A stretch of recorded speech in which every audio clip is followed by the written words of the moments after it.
Good afternoon, everyone, and welcome to the 12 p.m. Bilingue newscast on Equinoxe television. We begin the first part as usual in French with you.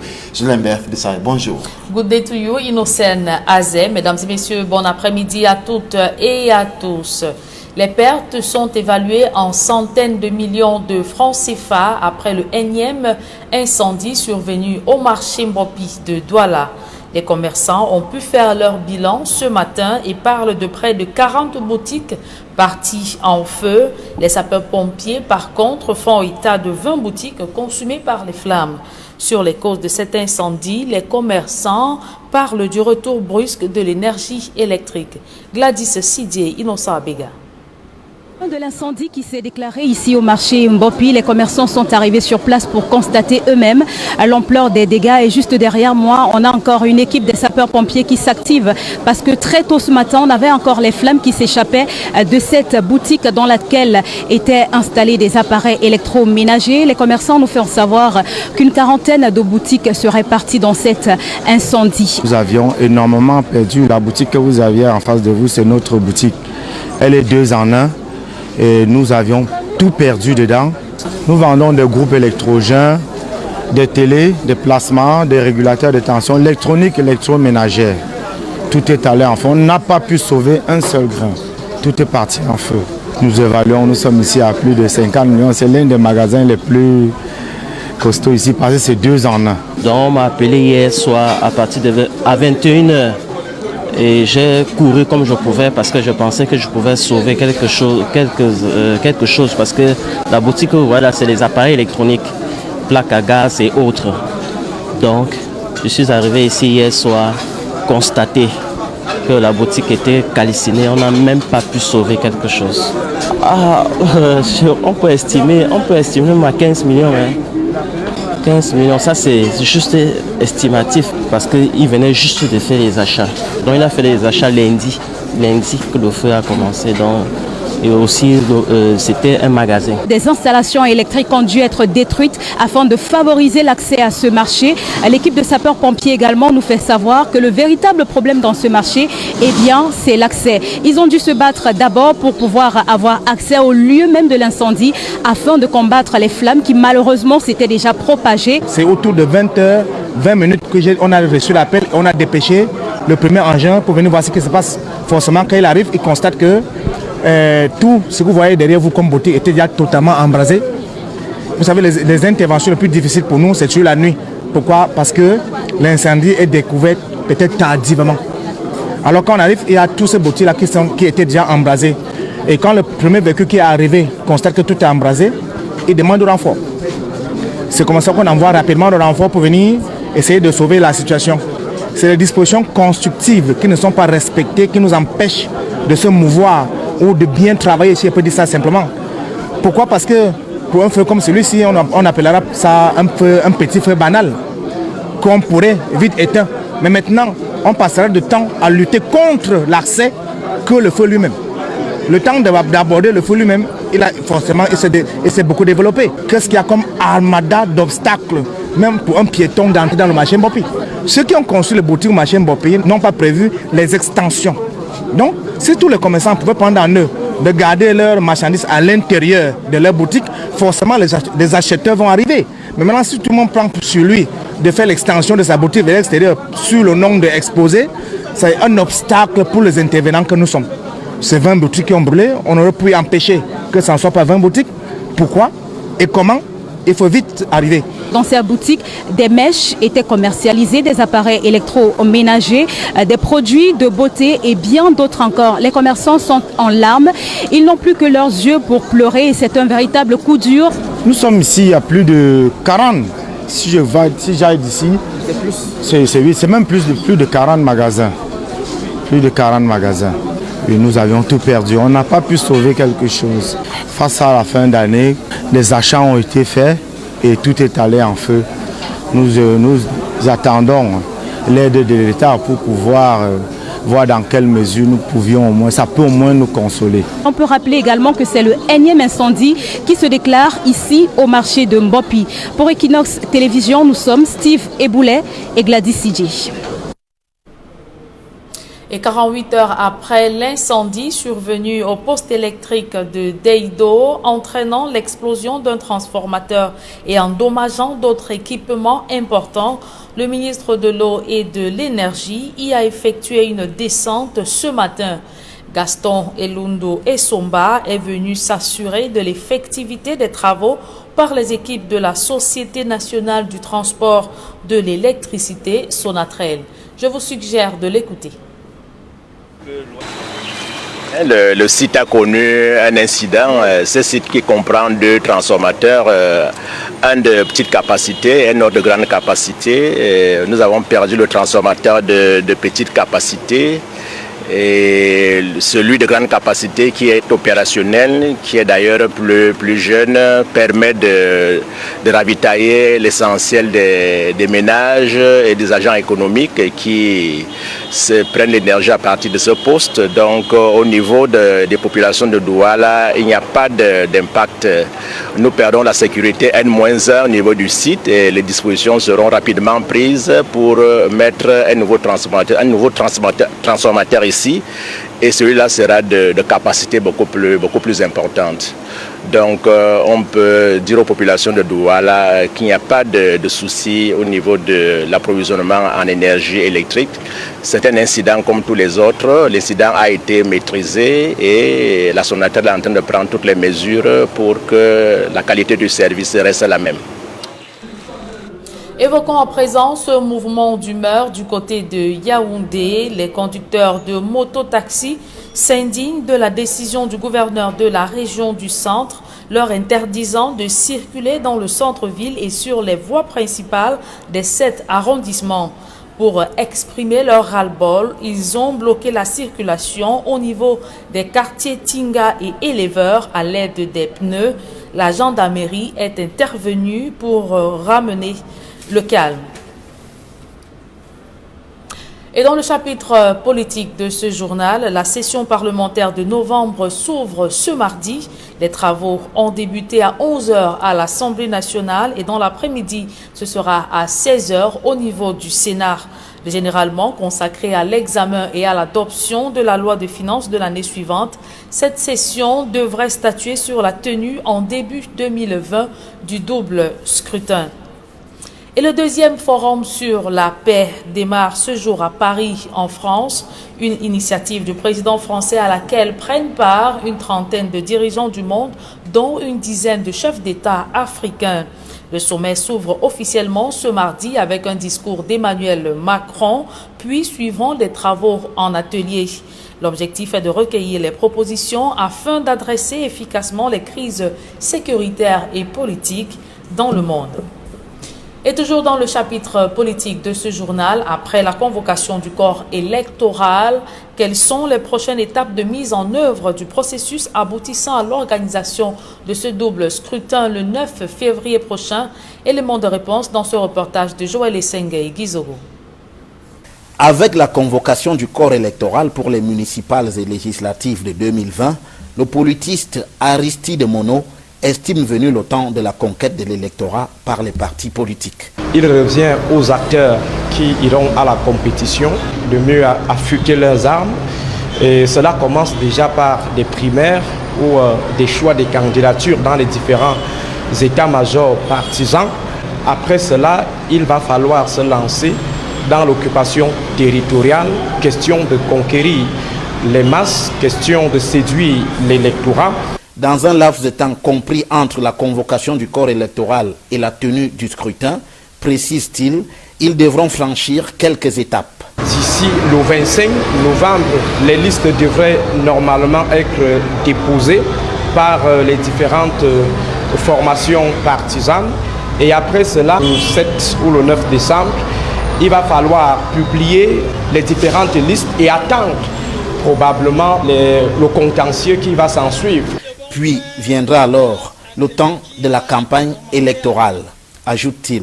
Après ce contentieux, la campagne électorale sera immédiatement lancée. Question de permettre aux uns aux autres d'aller vers l'électorat. Reste l'hypothèque de la crise anglophone qui, pronostique le politiste, devrait conduire à un remake de la situation observée lors de la présidentielle de 2018. La dernière élection présidentielle a connu des taux d'abstention assez élevés dans ces zones. Il est donc clair que, en ce qui concerne ces élections, on risque de se retrouver avec des taux d'abstention pareils, ce qui va mettre en difficulté la légitimité de ceux qui seront élus. D'ici donc le 9 février 2020, ce sont les états-majors des partis politiques qui vont grouiller d'activités pour tenter de se faire une place au Parlement et dans les exécutifs municipaux dès 2020. Un public reportage dans ce journal. MTN Cameroun fait des gagnants au sein de sa communauté des consommateurs fidèles. L'un d'eux, résidant à Kumba, vient de gagner la toute première des 11 Toyota Roche offertes toutes les semaines jusqu'à la fin de cette année. Reportage. Le voici tout en larmes. Que d'émotions pour Jean Ebouma Eyidi, heureux gagnant de la rutilante Toyota Roche mise en jeu par le géant de la téléphonie mobile MTN Cameroun. Clé en main, il n'en croit pas à ses yeux d'être désormais le propriétaire d'une telle cylindrée, mieux encore une Toyota Roche. J'étais vraiment surpris par la victoire parce qu'à chaque fois que je recevais les appels, au départ c'était comme si c'était juste un jeu. En fait, lorsque je faisais mes transactions, je n'avais pas à l'idée d'un jeu concret, mais je me suis seulement rendu compte que mon numéro a été tiré. Je suis seulement content parce que MTN a honoré sa parole. J'interpelle tous les Camerounais de comprendre que ce n'est pas une arnaque, mais que c'est la réalité. N'ayant pas de permis, mais je me suis retrouvé avec une voiture grâce à MTN. Même le top management d'MTN Cameroun est tout ému par l'émotion de son client qui vient de remporter cette voiture.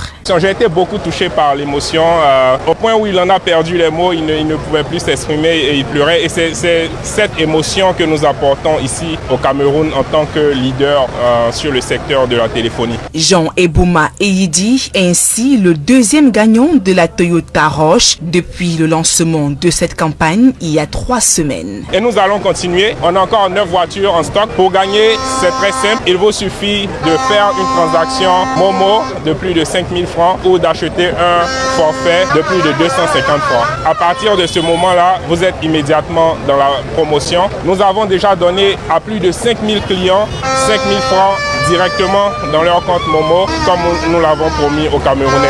MTN est la marque la plus aimée dans le secteur de la téléphonie et nous voulons vraiment remercier nos clients en cette fin d'année. Ainsi, MTN Cameroun prévoit de faire de nombreux gagnants de voitures chaque semaine et d'offrir 5 000 francs CFA toutes les 5 minutes à chaque abonné jusqu'à la fin de la campagne le 5 janvier 2020.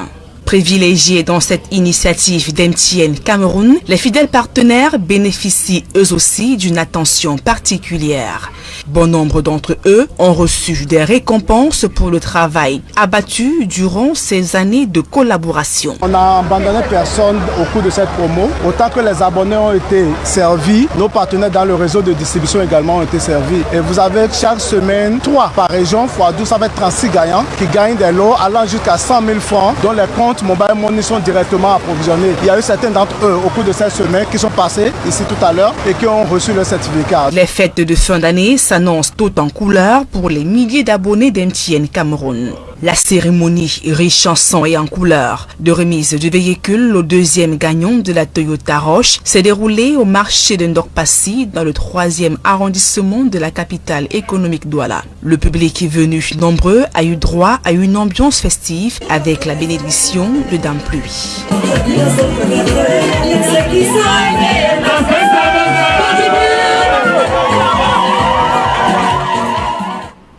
Et voilà, c'est avec cette ambiance que nous mettons un terme à la première partie de ce journal. La seconde, elle est en langue anglaise avec vous, Innocent Azé. Good day once again. Thank you, Julien. Good day once more to you and to our viewers. Good afternoon and thanks for staying with us.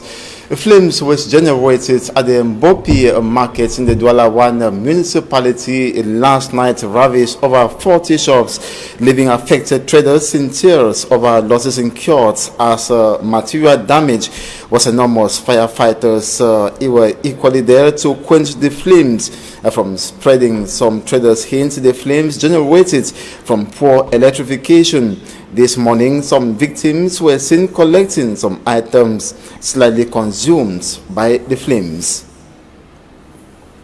The Minister of Water and Energy Resources, Gaston Elundu Somba, was in the Litwal region. He visited the Enyo Center at Bonantone in Douala, where one of the transformers exploded and burst into flames, causing perturbation of electricity in some localities in the nation's economic capital, Douala, like Daido, Akwa, and many others. Today, he visited the center and indicated that it was a minor issue, like any other incident, which has so far been resolved, and electricity has been reinstated in localities in Douala that resulted as a result of the explosion of the transformer. And the minister equally indicated that the little capacity transformer has been replaced with a higher capacity one to revitalize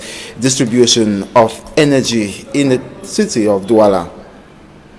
And on to something else, the opposition thinks the organization of municipal and legislative elections come February 9, 2020 amid tensions in the two English-speaking regions of the country is a total provocation by the Biya regime, and politicians reacting on the Sunday program Douala Responds on Equinoxe television say the regime is not serious and should be aborted at all costs. Details in this report. The scheduling of the legislative and municipal elections for the 9th of February 2020 by a presidential decree has attracted widespread reactions from various political figures on debate platforms like Douala Responds on Equinoxe television. Cette convocation du corps électoral intervient dans un climat social tendu.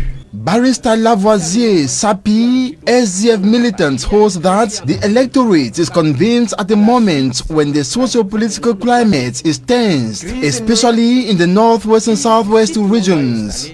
Also, the birth of a new crisis in the west region over the hectares of land to resettle victims of the Guashe landslides contested by many custodians. This to the SDF is a complete provocation. As it had earlier noted, it is impossible for elections to hold amid war in the two English-speaking regions. Aux dernières élections sénatoriales, les élus municipaux de l'Ebialem, dans le département de l'Ebialem, ont voté à Tchang. Reform Party est prête à accepter des personnes. Barrister Ashe Emmanuel Agbo of the Reform Party, on his part, believes the CPDM will exploit the crisis to play its usual trick game to declare voting went on massively and smoothly. Les gens se portent candidats et qu'on combat le RDPC sur le terrain. Pascal Masanga Nyamding of the CPDM admits the tension in the two English-speaking regions has negatively impacted elections at the detriment of the opposition, especially the SDF. Si il y avait eu la paix au nord-ouest, au sud-ouest, parce que moi j'ai beaucoup d'amis. He believes if there was peace, the SDF would not have reaped the degrading results during the October 7, 2018 presidential election. Il a raison parce que il pense égoïstement d'abord à eux. The Cameroon Renaissance Movement Party is recommending. On voudrait par ces élections-là, au minimum, procéder nous-mêmes aux réformes que le régime n'arrive pas à faire lui-même. Et cela passe par une majorité parlementaire. And inviting administrative authorities to respect laws of the country and equally freedom of public meetings and manifestations. La liberté de manifestation, les libertés simplement des citoyens. Avec un agent, un représentant du MSC, sincèrement j'ai peur. J'ai peur parce qu'ils sont très violents.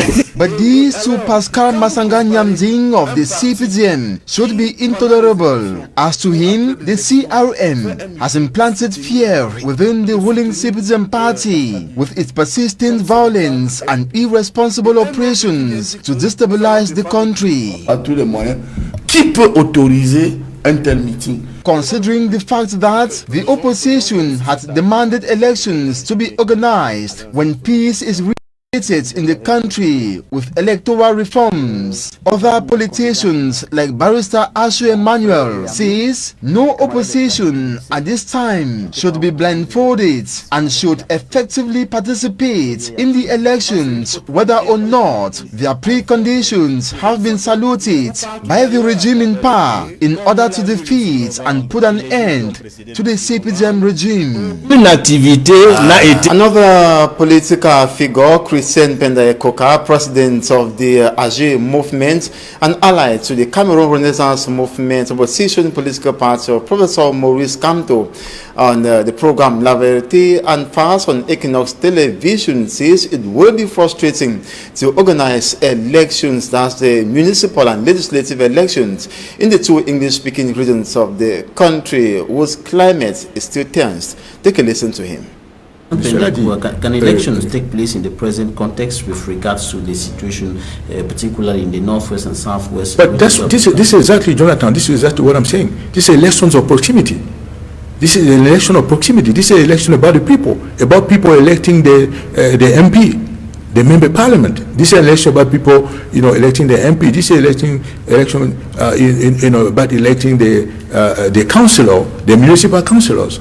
So if I'm really a responsible government, what I have to do, I have to ensure that those elections are going to take place in such a way that that the people from the northwest and the southwest can really participate into it. The way you're trying to do it now, not ensuring that, it means that you are clearly enacting the separation, the secession of the country. And other politicians reacted on social media. What are they saying? For me, Armstrong Sander compiled their various reactions in the following report.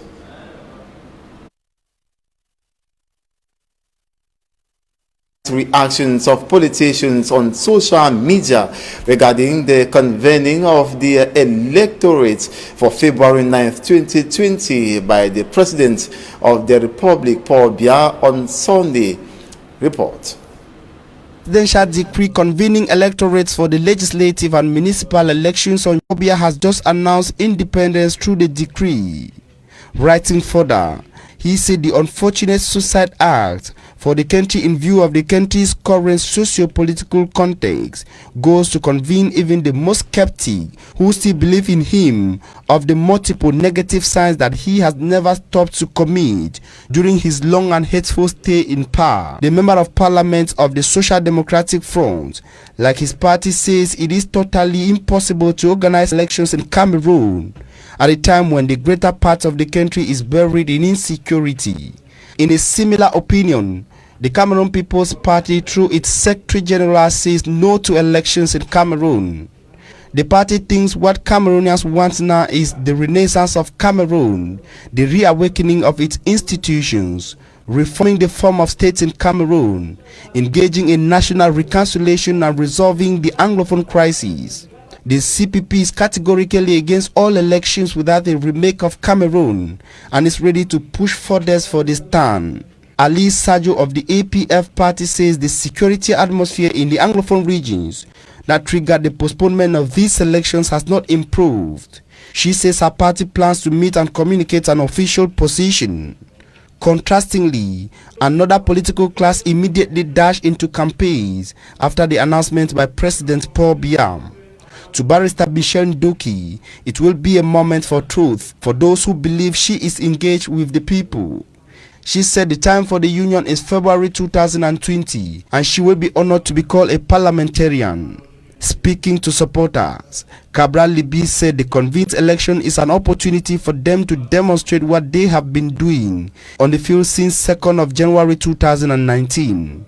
He thinks he and followers can use the opportunity to correct the errors of 2018.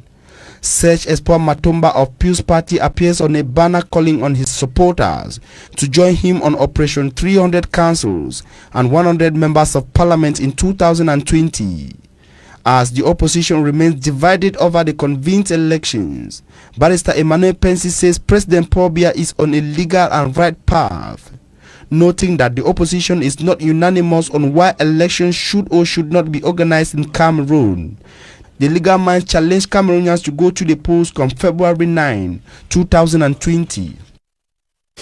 Officials of Elections Cameroon say the legislative and municipal elections to take place, that will be February 9, 2020, will take place effectively despite threats from separatist fighters that the elections will go unhitch-free in the two English-speaking regions of the country. The chairperson of ELECAM, Eno Abrams Egbe, says the eagerness demonstrated during the registration process in the troubled regions was a clear sign that people in the regions are ready to take part in the election.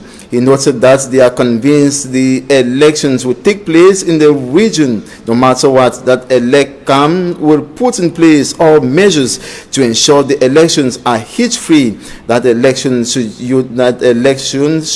unite and not divide the country. And also, Eno Abrams Egbe noted that they are working in collaboration with the security forces. So together, they believe will overcome the challenges. And he was speaking in the capital, Yaoundé, during a meeting convened by Cameroon's Minister of Territorial Administration, Paul Atanganji, to evaluate the readiness of the country to organize the election. During the meeting, Minister Paul Atanganji, that's Minister of Territorial Administration, stressed that all necessary security measures have to be taken to ensure that election take place peacefully in the troubled regions of Cameroon, that is the northwest and southwest. And that's it for this edition of the 12 p.m. Bilingue newscast on Equinoxe Television. Thanks so much for your kind attention. Do join us at 4 p.m. for another. Julien Bessaya, on se revoit à 16h. La prochaine édition d'information, vous l'avez dit, nos Sénazais, ce sera à 16h. Mesdames et messieurs, merci d'avoir été des nôtres.